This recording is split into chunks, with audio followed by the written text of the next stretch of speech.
Hey guys, welcome back to today's video. Today is Sunday, January 9th, 2022, and today I'm going to be talking about the one-year change, the one-year difference between my Senate election projection in the beginning of last year versus the beginning of this year. Now, so much has actually changed between January 31st, when I published my first ever Senate election projection for 2022 following the Georgia runoff elections, and looking at the way that the American public has turned on Joe Biden, turned on the Democratic Party, but not necessarily shifted heavily towards the GOP. There's a lot to unpack about how the Senate races have changed dramatically, but also how these changes are not super large. Some of these changes have gone from being tilt Democrat to lean Republican, or lean Democrat to toss-up. Things like that aren't necessarily the most substantial changes, but they are changes nonetheless, and they deserve a lot of attention. Now, if you remember a year ago, we were talking about the Georgia runoff elections. Raphael Warnock, Jon Ossoff had just won their two races here, and Democrats were soaring high. Joe Biden was immensely popular, and he started off in the day of his inauguration with an approval rating of 53% compared to a disapproval rating of 36%. The majority of the nation was on the Democratic Party side, and it looked like 2022 might not end up being as bad of a year as people had expected. But then, as the months progressed, Joe Biden began to fall out of popularity, and consequently, Democrats fell with him. Luckily enough for Governor Gavin Newsom in the state of California, despite Joe Biden being disapproved of on the national level, the Democrat there was able to survive his recall election by a landslide. It was, in fact, a larger margin of victory than the 2018 governor election, when Democrats were winning the national popular vote by around 8 to 9 points. So seeing the margin of victory for Democrats there, Republicans became a little bit less hopeful about how the 2021 governor elections might end up. But then they got it all. In the state of Virginia, the Republican Party flipped the Attorney General's race. They flipped the Lieutenant Governor's race. And they also flipped the most important one, the Governor's race. In addition to that, they flipped the House of Delegates from a 55 to 45 majority for the Democratic Party, turned it into a 52 to 48 majority for the GOP. So Republicans were able to completely flip-flop every office in the state of Virginia. But the Democratic Party had a bit of a silver lining in the state of New Jersey. They were able to win in the state. It was the first Democrat, Phil Murphy, to win re-election as governor in 40 years. But the thing was, the margin of victory there significantly reduced from the 2020 election and the 2017 governor election. While Phil Murphy won an open race by 13 points, he only won by 4 percentage points in 2021. That's very, very substantial. And seeing the dramatic decline of the Democratic Party support, you don't actually see this on the generic ballot. A year ago, or at least the earliest to it, the Democratic Party had about a 4-point advantage on the generic ballot. The generic ballot now has the Republicans ahead by 0.5%. But a seemingly minuscule change, and we're not talking a shift of 20 points away from Democrats being up 20, down 10, something super drastic. But the margins definitely impact the way that these Senate elections are looked at, and the way that the majority seems to be ending up in a certain way. So while we're only going to be looking at January to January and not really much in between, we're only going to be using the in-between as a means of seeing how it has changed over the months. But the direct comparison is being made because it shows you just how much can change in an actual year. Taking a look at the first rating, we are looking at my most recent election projection on the 1st of January. Now, I released this as my first 2022 election prediction in the 2022 year. By this point, all of the incumbents had declared besides the state of Wisconsin. We'll see if that determines a new evaluation, with Ron Johnson announcing today, in fact, that he will be running for re-election. I made a video on that yesterday. Go ahead and check it out if you haven't already. But now we know, and all of the senators have been spoken for the 2022 election. And seeing the ratings right now, the Democratic Party loses the majority. Republicans flip the states of Nevada, Arizona, and Georgia, 3 states with Democratic incumbents, and the Democrats don't flip any states from the GOP. While this map isn't exactly the actually, no. This is probably the best map the Democratic Party could have in this type of year, in a red wave expecting year. This is a map where they are going to be able to at least hold off on some significant losses. I made a video the other day talking about how the Democratic Party is wholly underprepared and not even, needs to be super worried about the 2024 Senate elections, because in a year where 2022 or 2014 or 2010 can be used as a comparison, you might expect the GOP, at least in this map, to win 53 to 47. But had this map been the 2024 map, it would not be outside of the realm of possibility for Republicans to get a 60-seat majority.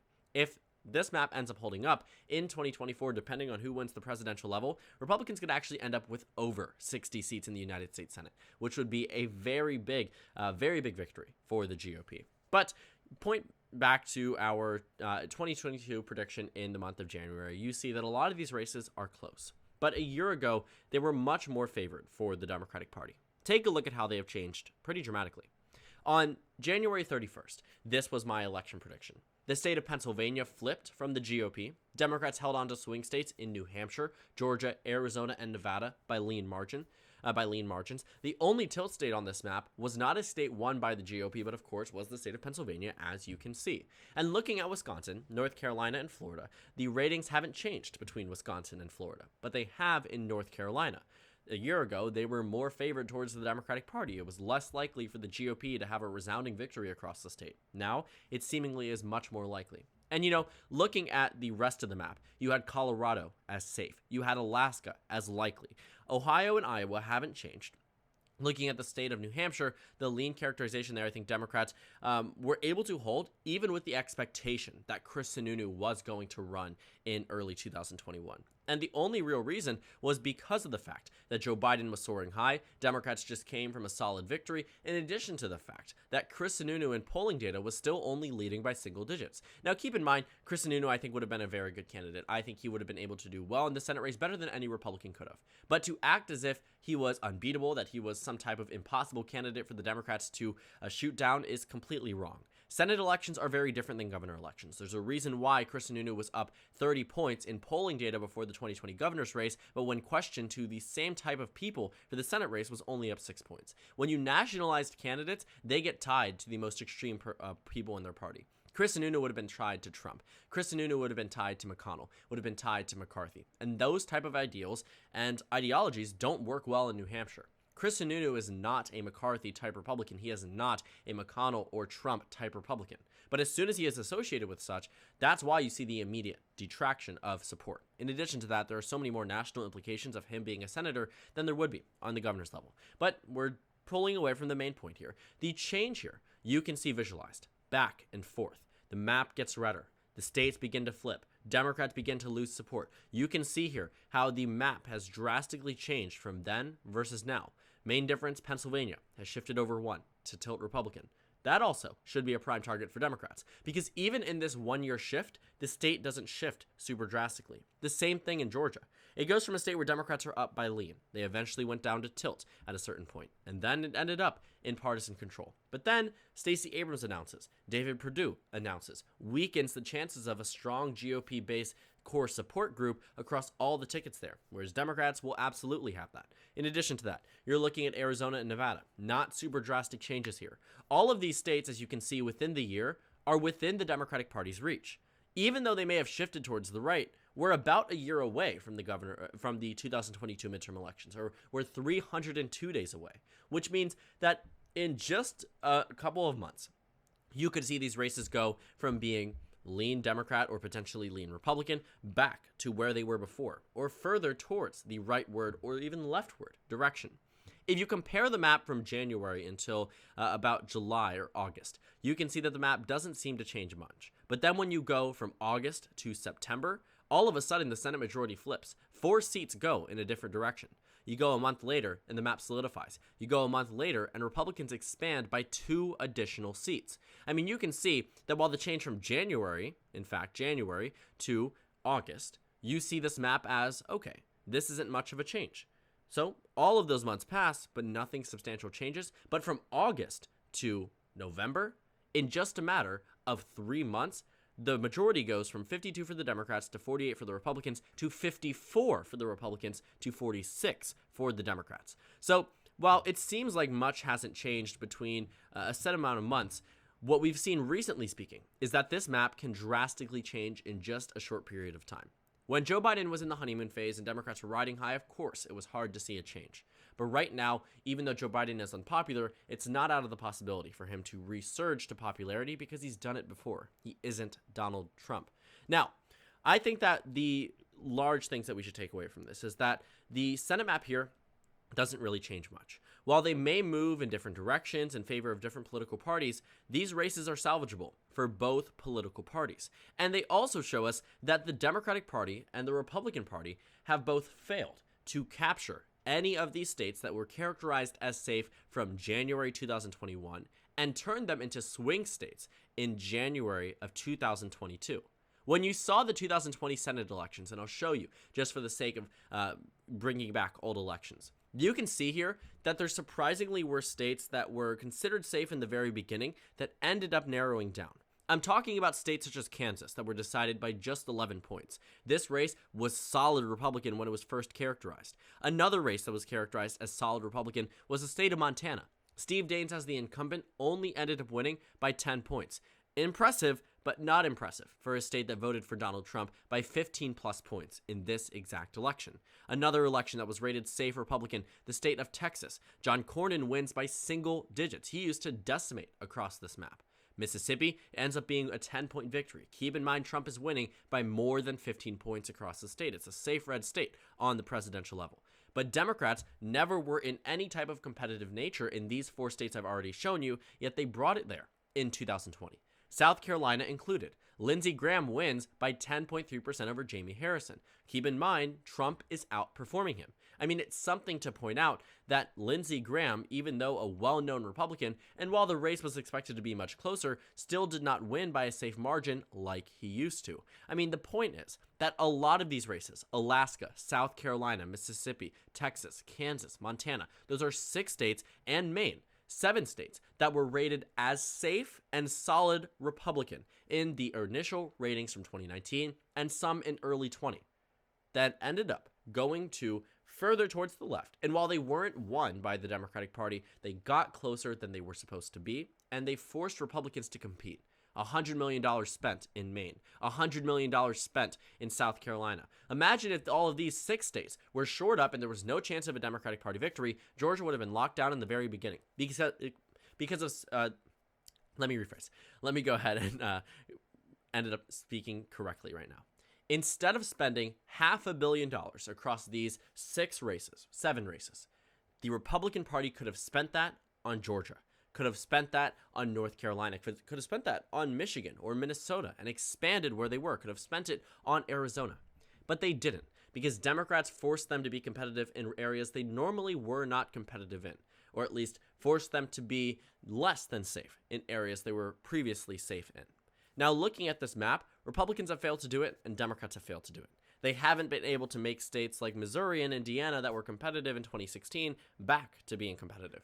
They weren't able to return the type of enthusiasm and energy in Alaska, Kansas, South Carolina for 2022 like they were in 2020.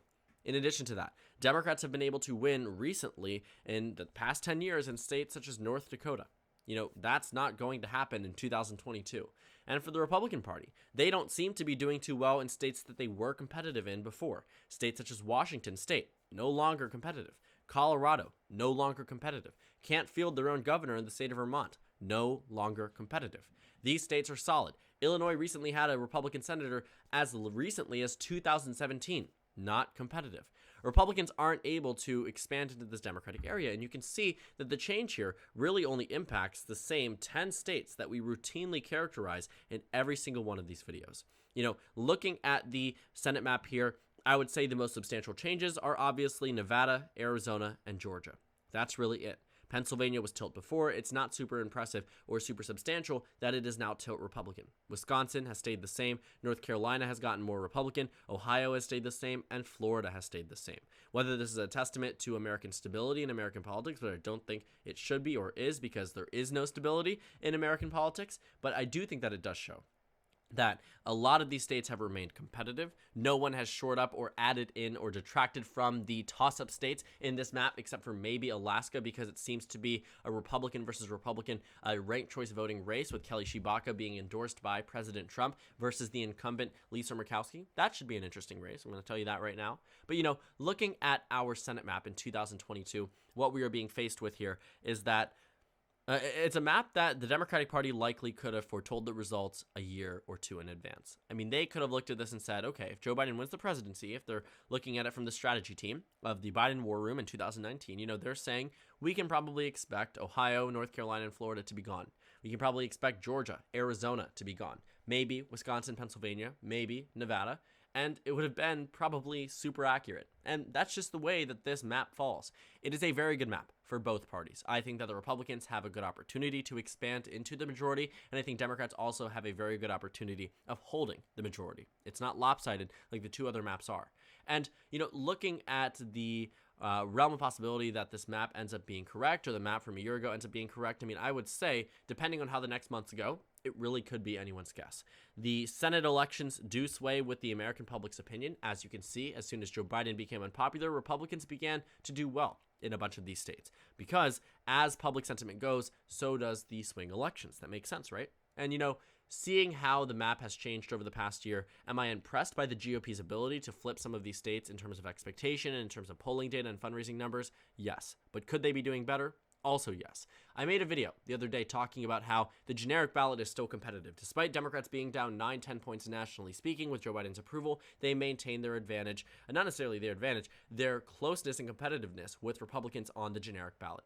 The Senate elections are not more lopsided in favor of the GOP from a year ago simply because the Republican Party has been failing to capture a significant portion of voters. There are so many undecided voters in a bunch of these states, and that's a telling sign. If people are not immediately flocking to the GOP as a response to being against Joe Biden, that tells you something about that party. And I think that while the GOP can capture them over the next 8 to 9 months, especially with a nominee actually declared and defined in April, May, sometimes in March, actually, in terms of the primary elections, that should give American voters a better idea of who they're actually going to be voting for and who's going to be representing the GOP. But as it stands right now, while I am impressed by the GOP's ability to turn many of these races around, I know they could have done better, and I'm sure they know that as well.